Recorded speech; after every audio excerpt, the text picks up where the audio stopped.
Hello बच्चा।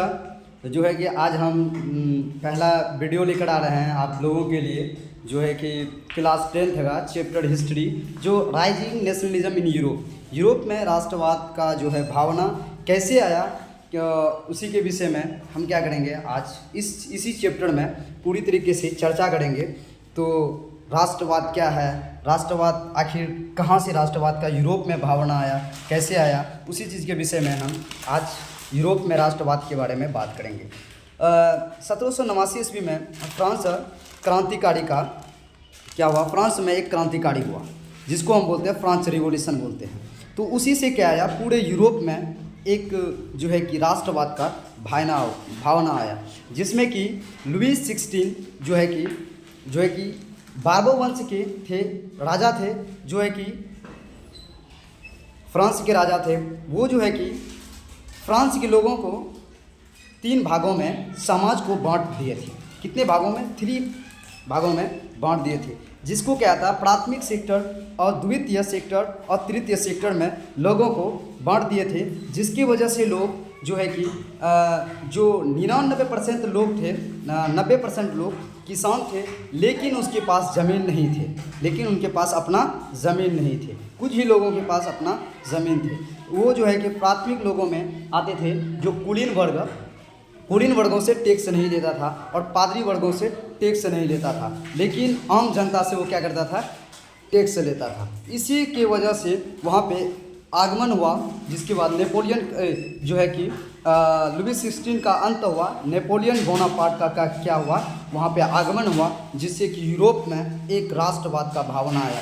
तो France revolution के वजह से जो है कि पहला जो है कि यूरोप में राष्ट्रवाद आया, आइडिया ऑफ नेशन आया, making a nationalism in Europe. दूसरा में कह रहा है मेकिंग नेशनलिज्म इन यूरोप में जो है कि कैसे राष्ट्रवाद का भावना आया, एक न्यू वैल्यूज़ और एक होता है ओल्ड वैल्यूज़ के आधार पर। उसके बाद एज ऑफ रिवोल्यूशन, कई सारा रिवोल्यूशन क्रांतिकारी के कारण क्या आया, उसमें जो है कि 1830 से लेकर 1848 के बीच में कई सारा रिवोल्यूशन हुआ यूरोप में, जिसकी वजह से क्या आया, making of Germany, Italy and Britain बना। उसके बाद विजुअलाइजेशन ऑफ नेशन का क्या विजुअलाइजेशन था, उसके विषय में चर्चा करेंगे। और द नेशनलिज्म एंड इम्पीरियलिज्म के बारे में बात करेंगे। और नेशनलिज्म और इम्पीरियलिज्म आने वाला नेक्स्ट चैप्टर जो है नेशनलिज्म इन इंडिया, उसके विषय में और भी बेहतर तरीके से हम बात करेंगे। लेकिन अभी हम जो है कि बात कर रहे हैं किसके विषय में, तो ये हमारा कह रहा है, यहाँ पे कहने का सीन्स है क्या, जो वहाँ के लोग थे, वहाँ के लोग एक ला पार्टीन मतलब होता है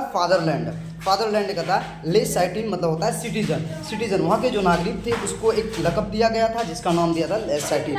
उसका United communities with a enjoy right, तो एक नियम लागू किया गया वहाँ पे, यूनाइटेड कम्युनिटीज़ को इंजॉय करने का इक्वल अधिकार दिया गया। उसके बाद फिर आता है सेकंड नंबर बी पे आता है new try colour of flag, 3 colour का क्या किया, फ्लैग दिया। उसके बाद सी नंबर पे दिया रीजनल लैंग्वेज दिया डिसकंटिन्यूअस। रीजनल लैंग्वेज देने का मतलब क्या है कि रीजनल लैंग्वेज इस वजह से दिया क्योंकि अलग अलग लोग जो है कि अलग अलग जगह के लोग आएंगे, तो उनके बीच में क्या संबंध है, एक्चुअल संबंध नहीं बन पाएगा, जिसके कारण जो है कि वो एक रीजनल लैंग्वेज बनाया गया, जिसमें कि फ्रांस लैंग्वेज का यूज़ किया गया, जिससे कि सभी लोगों के बीच में, जैसे कि और बिहार और जो है कि बंगाल का क्या स्टेट से के लोगों से लैंग्वेज से म्यूचुअल नहीं हो पाएगा, उसी तरह से एक लैंग्वेज बनाया गया, उसमें जो है फ्रांस लैंग्वेज का यूज़ किया गया। उसके बाद अब नंबर डी में देखते हैं, नंबर डी में न्यू नेशनल एंथम दिया गया। उसके बाद नंबर ई में देखते हैं स्टेट जनरल इलेक्टेड चुना गया। उसके बाद standard of the weightage measure करने के लिए एक चीज़ का यूज़ किया गया। उसके बाद फ्रांस आर्मीज़ को फोर्सफुली जो है कि आइडिया आया रिपब्लिक के बारे में। ओके, उसके बाद अब चलते हैं मेकिंग इन नेशनलिज्म, राष्ट्रवाद क्या है, राष्ट्रवाद के बारे में अब बात करते हैं। द सोसाइटी से आया क्या, बर्थ हुआ मिडिल क्लास लोगों के। फ्रांस की सोसाइटी में क्या हुआ, बर्थ हुआ, जन्म हुआ किसका, मिडिल क्लास लोगों के। उसके बाद आया मिडिल क्लास, उसके बाद लिबरलिज्म मतलब होता है फ्रीडम, जिसके पास फ्रीडम हो। उसके बाद न्यू कंजर्वेटिव 1815 ईस्वी में। उसके बाद आता है रिवोल्यूशन। रिवोल्यूशनरीज जो आता है ये होता है मेकिंग ऑफ नेशनलिज्म का जो यूरोप में था। ये इसका मेन चार जो है कि मोटिव है। पहला तो सोसाइटी, उस सोसाइटी में जन्म हुआ था एक मिडिल क्लास लोगों का। उसके बाद मिडिल क्लास और लिबरलिज्म का बारे में बात करेंगे। न्यू कंजर्वेशन जो है 1815 ईस्वी में। ओके, उसके बाद रिवोल्यूशन के बारे में बात करेंगे। अब चलते हैं उसके बाद यहाँ पे हमारे जो ये फ्रांस है, फ्रांस में एक आगमन होता है नेपोलियन बोनापार्ट 1799 ईस्वी में, जिसको कहते हैं 1799 में ईस्वी में क्या होता है नेपोलियन बोनापार्ट का क्या होता है आगमन होता है। डेमोक्रेसी कहने का मतलब क्या होता है, नेपोलियन ने कहा क्या, नेपोलियन बोनापार्ट ने कहा डेमोक्रेसी क्या था, डेमोक्रेसी एंड द कंट्री होना चाहिए। नेपोलियन कोड लाया, उसको क्या कहता है नेपोलियनिक सिविल कोड कहा जाता है। क्या कहा जाता है नेपोलियनिक सिविल कोड। और नेपोलियनिक सिविल कोड में 1804 ईस्वी में जो है कि वो लेकर आया, एक बैड होता है एक गुड होता है। जो एक गुड जो है अच्छा क्या लागू किया Napoleon, abolition of feudal system. Feudal system को वो क्या किया गया, वहाँ से हटा दिया गया। उसके बाद freedom of patient and from the federal the बंधुआ मजदूरी को ये किया गया। उसके बाद the transport and communication and system को इम्प्रूव किया, डेवलप्ड किया, संचार में डेवलप्ड किया जो कम्युनिकेशन सिस्टम को, उसके विषय में। उसके बाद simple Adams and the system of guidance का लागू किया। उसके बाद properties measuring and unit and introduced किया। उसके बाद अब देखते हैं इसका बैड, ये बूढ़ा काम क्या किया, इंट्रोड्यूस ऑफ कॉन्स्टिट्यूपल इंट्रोड्यूस करने का मतलब क्या था, ये जो कोई भी कार्य कर रहा था जो मीडिया वालों को पहले वो अपने पास देखता था, ये अच्छा नेपोलियन के बारे में अच्छा बात हो रही है तभी तो वो चीज़ को छपेगा अखबार में, नहीं तो नहीं छपेगा। उसके बाद no right to vote women को वोट करने का अधिकार नहीं दे रहा था। उसके बाद no right to properties of women को कोई प्रॉपर्टीज में अधिकार नहीं दे रहा था। फोर्स्ड फुली जो है इन आर्मी में ज़बरदस्ती लोगों को ज्वाइन करना चाह रहा था। And increasing by the tax, और टैक्स को क्या कर दिया था, बढ़ा दिया था। ओके, अब सोसाइटी इन यूरोप की सोसाइटी दो तरह के लोग थे। ये होता था आरसी एस्टोक्रेटिस एंड पेसेंटिस। इंडस्ट्रियल रिवोल्यूशन वहाँ पे हुआ।